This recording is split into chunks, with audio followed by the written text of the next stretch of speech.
বাংলাদেশ সাফের জন্য সবসময় ফেভারিট। হ্যাঁ, ব্যাক টু ব্যাক দুটো সাফ চ্যাম্পিয়ন। আজকে সেই আমাদের চিরপ্রতিদ্বন্দ্বী ভারতকে হারানোর একটা সুযোগ রয়েছে, সেই সঙ্গে হ্যাটট্রিক শিরোপা। আমাদের আসলে চ্যালেঞ্জটা কোথায় এবং আপনি বাংলাদেশকে কিভাবে এগিয়ে রাখবেন? দেখেন, ওভারঅল এই সাফে বাংলাদেশের যে পারফর্ম করেছে সেখানে আসলে আমরা কিছুটা হলো হতাশ হয়েছি, টু বি অনেস্ট। এই কারণে বললাম, আপনি যদি এই মেয়েদের যদি ব্যাক টু ব্যাক দুইটা সাফ উইনিংয়ে যদি আপনি খেলাগুলি দেখেন, সেখানে আমরা দেখা গিয়েছে যে দুর্বল দলগুলিকে আমরা অনেক গোল দিয়েছি। হ্যাঁ, সেখানে গোল আমরা তেমন কনসিড করিনি। বাট এই টুর্নামেন্টে যদি দেখেন, আমরা কিন্তু 6টা গোল দিয়েছি, 6টা গোল কনসিডও করেছি। হ্যাঁ, সো পারফরমেন্সের যদি জায়গা দেখেন, সেখানে কিছুটা হলো আমার কাছে মনে হয়েছে যে আমাদের যারা টপ প্লেয়ার রয়েছে, মেইন প্লেয়ার, যাদের উপরে বেস করে আমরা আসলে সাফে গিয়েছি, তাদের আমার কাছে মনে হচ্ছে কিছুটা অফ ফর্ম রয়েছে।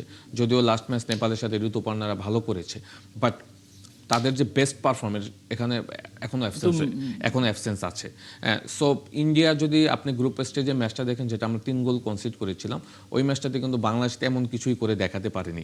বরং ইন্ডিয়া গাছাড়া ভাব ছিল কিনা বাংলাদেশের, গাছাড়া ভাব, এবং আমার কাছে মনে হচ্ছে ফিটনেস কিছু প্রবলেম ছিল, কারণ কোনো ডিপার্টমেন্টই আমরা তাদের সাথে পারছিলাম না। আপনি যদি দেখেন 1-to-1 বল ড্রিবলিং এর ক্ষেত্রে, বা আপনি যদি স্প্রিন্ট ওয়ার্কের ক্ষেত্রে দেখেন, প্রত্যেকটা ডিপার্টমেন্টে আমরা পিছিয়ে গিয়েছিলাম। এবং আপনি যদি লাস্ট ম্যাচটা নেপালের সাথেও দেখেন, আমরা জিতেছি ম্যাচটা, but Nepal dominating the match, to be honest. এবং নেপাল বেশ কিছু অন টার্গেট শট করেছিল, যেগুলি গোল হয়ে গেলে ম্যাচের মোমেন্টাম অন্যরকম হতে পারতো।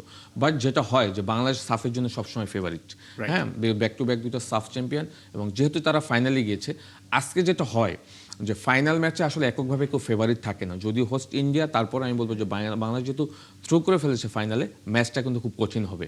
হ্যাঁ, এই ম্যাচটা যদি বাংলাদেশ জিততে পারে, বা জেতার জন্য খেলে, বা জেতার জন্য যে কৌশলগুলি রয়েছে, পিটার বাটলারের যে হাই লাইন আপ ডিফেন্স করে সে যে প্যাটার্নে ফুটবল খেলে, সেইটা যদি প্রপার এক্সিকিউট করতে পারে, বাংলাদেশ জিততে পারবে। বিকজ এশিয়ান কাপে যদি আপনি দেখেন, মেইন পর্বে যেভাবে বাংলাদেশ খেলেছিল চায়নার সাথে, উজবেকিস্তানের সাথে, সো ওই প্যাটার্নও যদি ফুটবল খেলতে পারে, মানে অ্যাটলিস্ট ভালো ফুটবলটা খেলা উচিত, যাতে কেউ কোনো কথা বলতে না পারে, এক্স্যাক্টলি। এবং ফাইটিং মেন্টালিটি যেন আমরা এশিয়ান কাপ খেলে আসা দল, রাইট, এক্স্যাক্টলি।